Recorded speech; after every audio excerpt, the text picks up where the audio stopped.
উপদেষ্টা মাহফুজ আলম যেটা বলেছেন যে ১/১১ পদধ্বনি ১/১১ ঘটতে যাচ্ছে, এটা আসলেই সত্যি সত্যি ঘটতে যাচ্ছে। আলামত স্পষ্ট, ২ ২ ৪ মিলে যাচ্ছে, হিসাব নিকাশ মিলে যাচ্ছে। হ্যাঁ, গুরুত্বপূর্ণ ভিডিও আমার সামনে এসেছে। এখন ভিডিওটির কিছু কথা আপনাদের সাথে আমি শেয়ার করব। ভিডিওটিতে গুরুত্বপূর্ণ কথা হলো ভারতের বাংলাদেশ বিমান বাহিনী এবং পুলিশের ভিতরে কিভাবে শক্তিশালী অবস্থায় হাসিনার সময় ছিলেন, এখনো আছেন। উপদেষ্টা মাহফুজ আলম তার ভেরিফাইড ফেসবুকে বলছেন যে 111-এর পদধ্বনি শোনা যায়। এই কথাটা ব্যাখ্যা কি বলবেন? কেন একজন সরকারের উপদেষ্টা হয়ে তিনি এই এরকম মন্তব্য করছেন? দর্শক, চট্টগ্রাম ক্লাবের গেস্ট হাউসে একজন ব্যক্তি আসেন, সাদামাটা সাধারণ পোশাক। তিনি সেখানে ওঠেন, রুম ভাড়া নেন, রাতের খাবার খেয়ে তিনি ঘুমাতে যান। কিন্তু সকালবেলায় অনেক ডাকাডাকি করেও তার কোনো সারা শব্দ না পেয়ে দরজা ভাঙা হয়। দরজা ভেঙে দেখা যায় যে তিনি বিছানায় চিত হয়ে শুয়ে রয়েছেন। তার মাথাটা বালিশের নিচে এবং বালিশে পুরো রক্ত বমিতে ভরা। আপনারা নিশ্চয়ই ছবিতে দেখছেন। তাহলে কথা হচ্ছে যে তিনি মরে পড়ে রয়েছেন এবং তার মৃতদেহের পাশে বালিশ এবং বালিশে রক্ত বমি। পুলিশকে খবর দেওয়া হলো, ক্লাবের রেজিস্ট্রি খাতা চেক করা হলো। চেক করে দেখা হলো যে তিনি আর কেউ নন, তিনি হচ্ছেন বাংলাদেশের সাবেক সেনাবাহিনীর প্রধান জেনারেল হারুনুর রশিদ। দর্শক, সেনাপ্রধানের আবারও 111 করার গোপন চক্রান্ত ফাঁস করে দিল উপদেষ্টা আসিফ মাহমুদ, এবং এ নিয়ে ডক্টর মোহাম্মদ ইউনূস একটি কঠিন সিদ্ধান্ত নিয়েছেন, যা ভিডিওটি দেখলে আপনারা জানতে পারবেন। দর্শক, তো একটি লাইক দিয়ে দেখতে থাকুন সম্পূর্ণ ভিডিওটি, আর চ্যানেলে নতুন দর্শক হয়ে থাকলে চ্যানেলটি সাবস্ক্রাইব করে আমাদের সঙ্গেই থাকুন। উপদেষ্টা মাহফুজ আলম যেটা বলেছেন যে ১/১১ পদধ্বনি ১/১১ ঘটতে যাচ্ছে, এটা আসলেই সত্যি সত্যি ঘটতে যাচ্ছে। আলামত স্পষ্ট, ২ ২ ৪ মিলে যাচ্ছে, হিসাব নিকাশ মিলে যাচ্ছে। হ্যাঁ, ঘটার প্রেক্ষাপট তৈরি হয়েছে, কেউ ঘটানোর চেষ্টা করছে। এখন ঘটবে কি ঘটবে না, it depends on political parties and mass people. জনগণ যদি এটা ঠেকিয়ে দেয় তাহলে ঘটবে না, জনগণ যদি চুপ করে বসে থাকে ঘটবে। তবে এখানে জনগণ কোন দিকে যাবে কি এটা কিভাবে বুঝবেন, এটা খুব মিস্ট্রিয়াস একটা বিষয়। দর্শক, ১/১১ কারা ঘটাতে চাচ্ছে এগুলো স্পষ্ট হচ্ছে ধীরে ধীরে। প্রথমে যে থিওরিটা আমি আগেও বলেছি, আবারও বলিনি, মিলিটারি কু যেটা, ওটা সেনাবাহিনী কারোর সাথে আলাপ আলোচনা না করে অস্ত্রের জোরে, ট্যাঙ্কের জোরে এটা করতে পারে। মিলিটারি কু করতে কোনো পলিটিক্যাল কনসেনসাস লাগে না, জনরোষকে কাজে লাগিয়ে অথবা জনরোষ ছাড়াও গায়ের জোরেও মিলিটারি অনেক সময় কু করতে পারে। সাধারণত মিলিটারি কু কিভাবে হয়, গভীর রাতে অনেকগুলো ট্যাঙ্ক নিয়ে সরকার প্রধান, রাষ্ট্রপ্রধানকে গ্রেপ্তার করে এবং রেডিও স্টেশন, টেলিভিশন স্টেশন থেকে মিলিটারি ওগুলো দখল করে ঘোষণা দেয় যে সেনা অভ্যুত্থান ঘটেছে, আমরা সরকার প্রধান বা প্রধানমন্ত্রী অমুককে গ্রেপ্তার করেছি, প্রধানমন্ত্রী হিসাবে এখন থেকে অমুকে দায়িত্ব পালন করবেন, মার্শাল ল জারি করা হলো, কেউ ঘর থেকে বের হবে না, ইত্যাদি ইত্যাদি। এটা করতে কোনো পলিটিক্যাল পার্টিকে ম্যানেজ করা লাগে না, যদিও যুগে যুগে সেনা অভ্যুত্থান কারো না কারো প্ররোচনাই হয়েছে পলিটিক্যাল পার্টিগুলোর মধ্যেই, কিন্তু এগুলো দরকার হয় না, কারণ যেহেতু অস্ত্রের জোরে, গায়ের জোরে করা হয়, ট্যাঙ্ক দিয়ে করা হয়। কিন্তু 111 বলতে যা বোঝায় যে সেনাবাহিনী উপরে উপরে বলবে আমরা দুধের ধোয়া, আমরা জানি না কিছু, আমরা তো ক্ষমতা চালাই না, রাষ্ট্র চালাই না, কিন্তু সবকিছু তারাই চালাবে। যেমন প্রধান উপদেষ্টা কি হবেন এটা সেনাবাহিনী ঠিক করে দিবে, সব উপদেষ্টাদের সেনাবাহিনী ঠিক করে দিবে, দেশের আইন শৃঙ্খলা পরিস্থিতি কিভাবে চলবে, এমনকি থানা পুলিশ চলবে সেনাবাহিনীর কমান্ডে। মিডিয়াগুলোতে সেনাবাহিনীর একজন একজন অফিসার পর্দার অন্তরালে বসিয়ে দিবে, তারা সেন্সর করবে নিউজ। এটা হচ্ছে 111, মানে বিহাইন্ড দ্য সিন তারা রোল প্লে করবে, কোথাও দৃশ্যমান থাকবে না।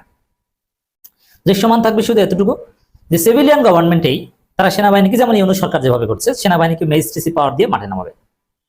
এখন সেনাবাহিনী ম্যাজিস্ট্রেসি পাওয়ার নিয়ে মাঠে আছে, কিন্তু এটা কার্যকর না। এখন 111 ঘটলে সেনাবাহিনী ম্যাজিস্ট্রেসি পাওয়ার নিয়ে সত্যি সত্যি কাজ করবে, তখন পুলিশ দইঞ্চা হয়ে যাবে। অনেক জায়গায় পুলিশকেও পেটাবে, পুলিশকে ঘুষ নেওয়ার অভিযোগে দেখবেন সেনাবাহিনী ধরে পিটিয়েছে। এটা হচ্ছে 111-এর তাৎপর্য। এখন এই 111 এটা পলিটিক্যাল পার্টির কনসেন্ট ছাড়া হয় না। 111-এর পেছনে কেউ না কেউ জড়িত থাকে। রাজনৈতিক দলগুলো তাদের স্বার্থে 111 ডেকে আনে, এবং ইন্টারেস্টিংলি 111-এর সাথে বিদেশি শক্তি জড়িত থাকে। যেমন আমাদের যে 111 ঘটেছিল 2007 সালে, মানে ওই তখনকার ঘটনার প্রেক্ষিতেই তো ওটার নাম দেওয়া হয়েছে 111। তখন আমেরিকা এটা ঘটিয়েছিল ভারতের মাধ্যমে, আমেরিকা ভারত সেনাবাহিনী এই নেক্সাস 111 ঘটিয়েছে। তারপরে তারা কাকে ক্ষমতা দিয়ে গেছে কি, দ্যাটস ডিফারেন্ট ডিসকাশন। 111 ঘটে, পলিটিক্যাল পার্টি কেউ চায়, যেমন 2007 সালে আওয়ামী লীগ ডেকে এনেছিল, প্রেক্ষাপট তৈরি করেছিল, এবং আওয়ামী লীগ পর্দার অন্তরালে বলেছিল আমরা রাজি, এবং শেখ হাসিনা নতুন শাড়ি পরে শপথ অনুষ্ঠানে গিয়েছিল 111 সরকারের, ফখরুদ্দিন সরকারের। এখন তাহলে কারা ঘটাচ্ছে? এখন ঘটালেও সেই আমেরিকা, ভারত, সেনাবাহিনী। এখন পলিটিক্যাল পার্টির মধ্যে কারা? উত্তর হচ্ছে বিএনপি। এবার 111 ঘটলে এটা বিএনপি ঘটাবে এবং লন্ডনের কনসেন্টে ঘটবে। কারণ কি? এবং উপরে বলবে যে না না না আমরা এর সাথে জড়িত না। এবং এই ব্যাপারে সতর্কও করবে, কিন্তু ভিতরে ভিতরে তারা জড়িত থাকবে। যেমন 111 আওয়ামী লীগ ঘটিয়েছে, এটা কিন্তু আওয়ামী লীগ স্বীকার করে না, তারা 111 সমালোচনা করে, কিন্তু 111 সুবিধাভোগী কিন্তু তারাই। কারণ 111 এসে কিন্তু আওয়ামী লীগকেও জেলে নিয়েছে, শেখ হাসিনাকেও গ্রেপ্তার করেছে।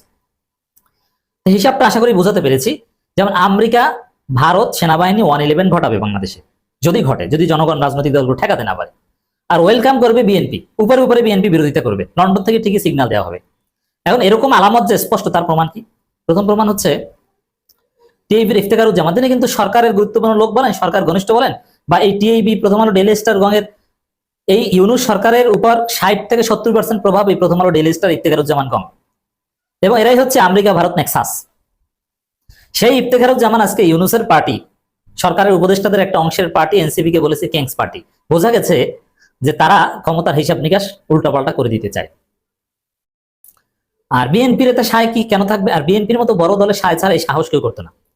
ওই যে ইফতেখারুজ্জামানের কথা, ওইটি হচ্ছে আমেরিকা কিংবা ভারত, আমেরিকা ভারত করলে এখানে একসাথেই করবে, এবং সেনাবাহিনী এটা করতে যাচ্ছে। সেনাবাহিনী একা কখনো এটা সাপোর্ট করবে, সাহস করবে না। কারণ সেনাবাহিনী বড় দলের কনসেন্ট ছাড়া, সেই বড় প্রভুদের কনসেন্ট ছাড়া করতে গেলে সেনাবাহিনীর পিঠের চামড়া থাকবে না, ফলাফল পিঠেই চামড়া উঠিয়ে ফেলবে। এই জন্য হিসাব নিকাশ ক্লিয়ার করেই করবে। আর এই বোধ থেকে মাহফুজ আলম জামাত শিবিরকে আব্বা ডাকা শুরু করেছে। কারণ যে বিএনপি কিন্তু ঘটনা ঘটিয়ে দিতে পারে, শিবির জামাত আমাদেরকে বাঁচান। কারণ 111 ঘটলে তখন তার সুবিধাভোগী বিএনপি হবে। 111 সরকার ওই ভাগ বাটোয়ারা করে বিএনপিকে ক্ষমতা দিয়ে যাবে, এনসিপির তখন অস্তিত্ব থাকবে না।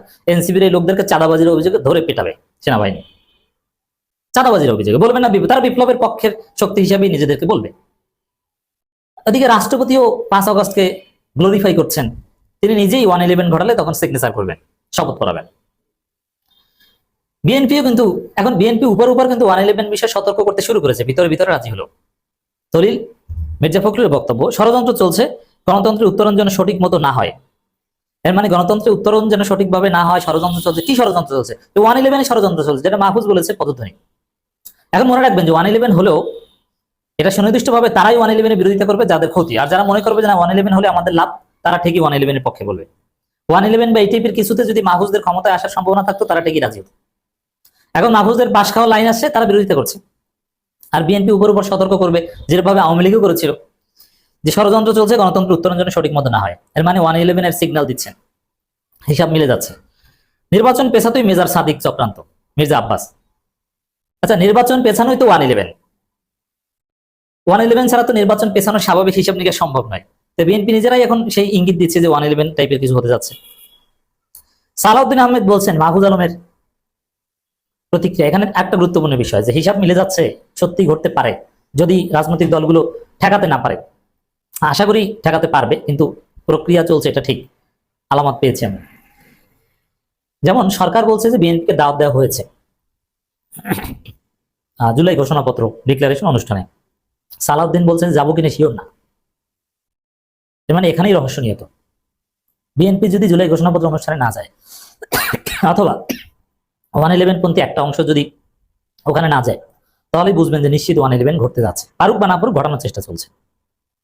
সালাউদ্দিন বলছেন মাহফুজ হয়তো পোস্ট ডিলিট করবে। এটা কেন বলছেন? গুরুত্বপূর্ণ ভিডিও আমার সামনে এসেছে এখন। ভিডিওটির কিছু কথা আপনাদের সাথে আমি শেয়ার করব। ভিডিওটিতে গুরুত্বপূর্ণ কথা হলো ভারতের বাংলাদেশ বিমান বাহিনী এবং পুলিশের ভিতরে কিভাবে শক্তিশালী অবস্থায় হাসিনার সময় ছিলেন, এখনো আছেন। এই নিয়ে বিস্তারিত তথ্যগুলা আপনাদের সাথে আমি শেয়ার করছি এখন। একটা ভিডিও যেটি ভাইরাল হয়ে বদলে দিল বাংলাদেশের ইতিহাস। শেখ হাসিনা গণঅভ্যুত্থানের মুখে দেশ ছেড়ে পালিয়ে যাওয়ার সেই ভিডিওর সূত্র ধরে ফাঁস হয়ে গেল বিমান বাহিনীর ভেতরের ভারতীয় গোয়েন্দা সংস্থা রয়ের একটি ভয়ানক নেটওয়ার্কের। প্রিয় দর্শক, আজকের এই প্রতিবেদন জুড়ে থাকছে শেখ হাসিনার সেই ভাইরাল ভিডিও কে করেছিল, কিভাবে বিমান বাহিনীর অফিসারের মোবাইল ফোন থেকে ধরা পড়ে রয়ের নেটওয়ার্ক, কারা রয়ের এজেন্ট হিসেবে চিহ্নিত হয়েছেন, কোর্ট মার্শাল, জেল ও গোপন গ্রেপ্তারের নাটকীয় বিবরণ তুলে ধরবো আজ। পুরো দেশের সামরিক নিরাপত্তায় কতটা গভীরভাবে ঢুকে পড়েছে গোয়েন্দা সংস্থা পুরো আয়োজনে থাকুন আমাদের সাথেই। কথা দিচ্ছি, নতুন কিছু অবশ্যই জানতে পারবেন। ৩৬ জুলাই ২০২৪ ঢাকা জুড়ে ছাত্র জনতার অভ্যুত্থান, এক দফা স্বৈরাচার হটাও। দুপুরে আচমকা কুর্মিটোলা বিমানবন্দর থেকে উড়াল দিলেন তৎকালীন প্রধানমন্ত্রী শেখ হাসিনা। হেলিকপ্টার বদল করে C-13 যে বিমানে সরাসরি দিল্লি। আর ঠিক তখনই ভাইরাল হয়ে গেছে একটা ভিডিও, শেখ হাসিনার পালানোর দৃশ্য।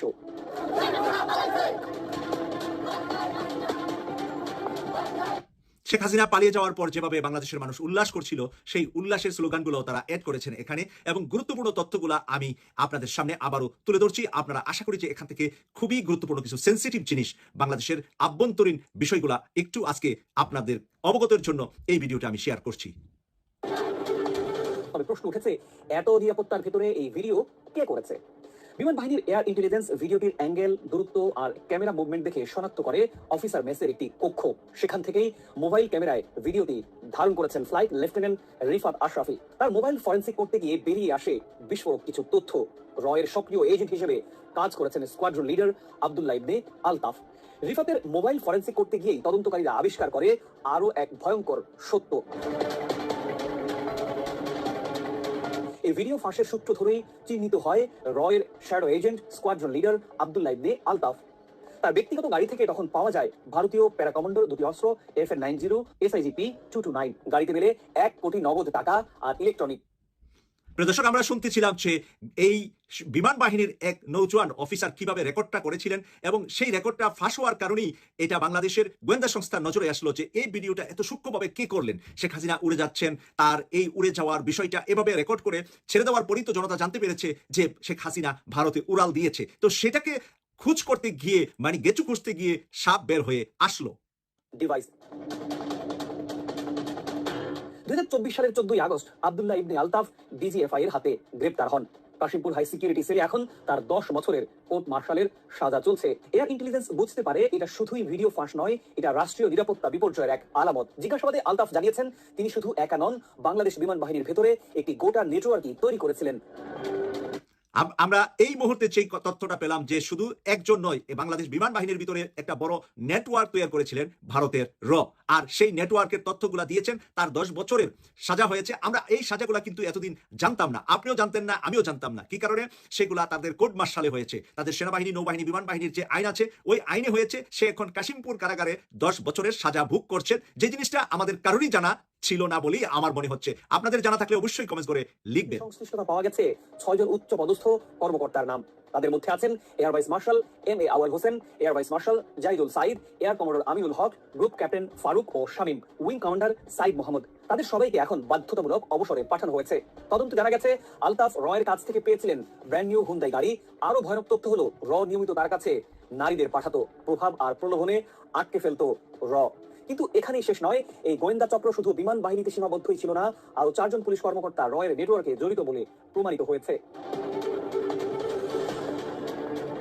তারা হলেন ডেপুটি কমিশনার জসিমউদ্দিন মোল্লা, ADC Rafiqul Islam, ACC Tanzil Ahmed, APBN এর ASP রফিকুল ইসলাম, তাদের স্টেশন মাস্টার DB গুলশান জোনের সহকারী পুলিশ কমিশনার ইফতেখার মাহমুদ, যিনি আলতাফের ঘনিষ্ঠ বন্ধু। ইফতেখারকেও গোপনে গ্রেপ্তার করা হয়েছে। তার স্ত্রী সাবাতা হাসিন নিজেই পুলিশ কমিশনারের কাছে স্বামীর খোঁজে ডায়েরি করেছিলেন। তখনই জানা যায় তিনি অস্ত্রসহ হাউস অ্যারেস্ট ছিলেন। পরে গ্রেপ্তার দেখানো হয়। দর্শক, 2টি ভিডিও আপনাদের সাথে শেয়ার করলাম। আর একটা ভিডিও সবাইকে বলবো যারা এতক্ষণ পর্যন্ত ভিডিওটি দেখেছেন, এই ভিডিওটি দেখে যান।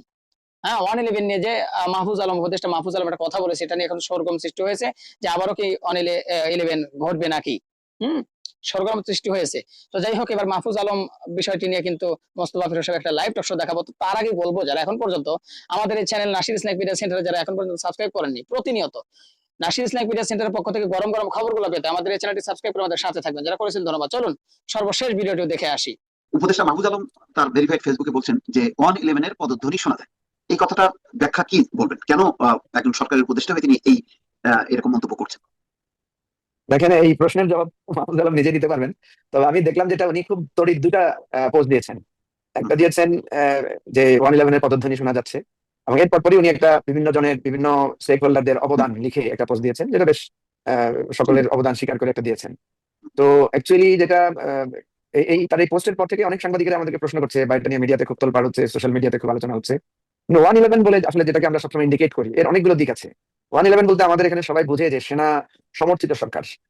এখন যে সরকার যেটা আছে সেটা তো সেনা সমর্থিত সরকার, এটা তো শুধু সেনা সমর্থিত না, আমাদের সকলের সেনা, রাজনীতি সকলের সমর্থিত সরকার। তবে 111 এর সরকারটা ছিল কিছুটা সেনা প্রভাবিত, অর্থাৎ একটা সিভিল মোডের আন্ডারে একটা সেনাবাহিনীর কর্তৃত্বের অধীনে একটা সরকার। এর বাইরে 111 এর সরকারের আরেকটা দিক আছে, যেটা আমরা পরবর্তীতে আরো ক্লিয়ারলি বুঝতে পেরেছি ইলেকশনের পরে। সেটা হচ্ছে ওইটা একটা আন্ডারস্ট্যান্ডিং এর ইলেকশন ছিল, যেটা মইনুল আহমেদের লেখাতেও আমরা বুঝতে পেরেছি যে 111 এর সরকারটা ভারতের এক ধরনের প্রভাব ছিল, এবং এক ধরনের প্রি প্ল্যান ইলেকশন ছিল, আওয়ামী লীগের সাথে এক ধরনের চুক্তি ছিল যে তাদেরকে একটা নিরাপদ শেল্টার বা সেফ এক্সিট দেওয়া হবে, এই ধরনের একটা আন্ডারস্ট্যান্ডিং ছিল। এবং ইলেকশনের পর আমরা সেটাই দেখলাম, মনির মোহাম্মদকে সেফ এক্সিট দেওয়া হয়েছে, মাসুদ উদ্দিনকে এমপি বানানো হয়েছে, এবং 111-এর কাউকে যারা কুশীলভ ছিলেন, ইভেন ফখরুদ্দিন আহমেদকেও বিদেশে চলে যেতে দেওয়া হয়েছে, সেফ এক্সিট দেওয়া হয়েছে। তো অ্যাকচুয়ালি মাহফুজ আলম কি বুঝাতে চেয়েছেন এখানে, কারা রাজনৈতিক পক্ষ? কারণ ওই সময় তো রাজনৈতিক পক্ষ হিসেবে ছিল আওয়ামী লীগ, তাহলে তখন ছিল অন্তর্বর্তী মানে কেয়ারটেকার সরকার, সেনাবাহিনী এবং আওয়ামী লীগের একটা ট্রাইপার্ট চুক্তি ছিল। বাইরে ছিল আমরা যদি দেখি সেটা হচ্ছে ভারত। তো এখন এখানে মাহফুজ আলম 111 বলতে কি ভারত এবং বোঝাচ্ছে? আমেরিকা দুইটা দেশের কথাই শোনা যায়। ভারত আমেরিকার বা আমাদের আমরা যদি বলি যে ওই যে টুইসডে গ্রুপ বা এই ধরনের কিছু একটা হ্যাঁ, তখনকার ছিল। তো মাহফুজ আলম যেহেতু সরকারের একজন গুরুত্বপূর্ণ দায়িত্ববান ব্যক্তি, তিনি নিশ্চয়ই এই ধরনের কোনো কিছু জানেন বা কোনো কিছু উনি বুঝতে পেরেছেন যে এই ধরনের একটা পর্দার অন্তরালে এই ধরনের কোনো আন্ডারস্ট্যান্ডিং হয়েছে কিনা, যেটাকে, কারণ উনি তো এটাকে নেগেটিভলি বলেছেন। ওনার এই হ্যাঁ, কথাটার মধ্যে কিন্তু পজিটিভ কথা নাই, 111-এর পদধ্বনি শোনা যায়, এটা একটা নেগেটিভ কথা। তো উনি এই ধরনের আশঙ্কা করছেন, তাহলে উনি নিশ্চয়ই এই ধরনের কিছু টের পাচ্ছেন যে এই ধরনের কোনো একটা ঘটনা ঘটছে কিনা। তো 111 বলতে আরেকটা জিনিস যেটা দাঁড়ায় সেটা হচ্ছে 111টা হয়েছে কখন? যখন দেখা যাচ্ছে রাস্তায় হিউজ হিংসাত্মক ঘটনা ঘটেছে। আপনার ওই যে 28 অক্টোবর সম্ভবত, আমি নিজেও 28 অক্টোবরের একজন জি ভিকটিম, জি। একটা নৃশংস লগি বৈঠা তাণ্ডব হয়েছিল। তো এখন এরকম কোনো আশঙ্কা আছে কিনা? আমরা তো ইদানিং দেখতে পাচ্ছি রাজনৈতিক দলগুলোর মধ্যে যে উত্তাপ ছিল সেটা কিছুটা কমে এসেছে, এবং বিএনপি নেতারা জামাতের আমিরকে দেখতে যাচ্ছেন, এনসিপি নেতারা জামাতের আমিরকে দেখতে যাচ্ছেন। আবার বিভিন্ন মিটিং এ আমরা দেখছি যেটা বিরোধ ছিল কিছুটা কমে এসেছে, ছাত্র দল, এনসিপি, শিবির পাশাপাশি মিটিং করেছে, তেমন কোনো দুর্ঘটনা ঘটে নাই, বেশ সৌহার্দ্যপূর্ণ সম্পর্ক ছিল। তো এখন এই জায়গাটা আমার কাছে একটু অস্পষ্ট, কেন সরকারের একজন গুরুত্বপূর্ণ উপদেষ্টা উনি 111-এর পদধ্বনি শুনতে পাচ্ছেন, সেটা কি এই ধরনের একটা কোনো দর্শক, সম্পূর্ণ ভিডিওটি দেখলেন, আশা করি বিষয়টি বুঝতে পেরেছেন। এ নিয়ে আপনার গুরুত্বপূর্ণ মন্তব্যটি অবশ্যই কমেন্ট বক্সে জানিয়ে দিবেন। ধন্যবাদ।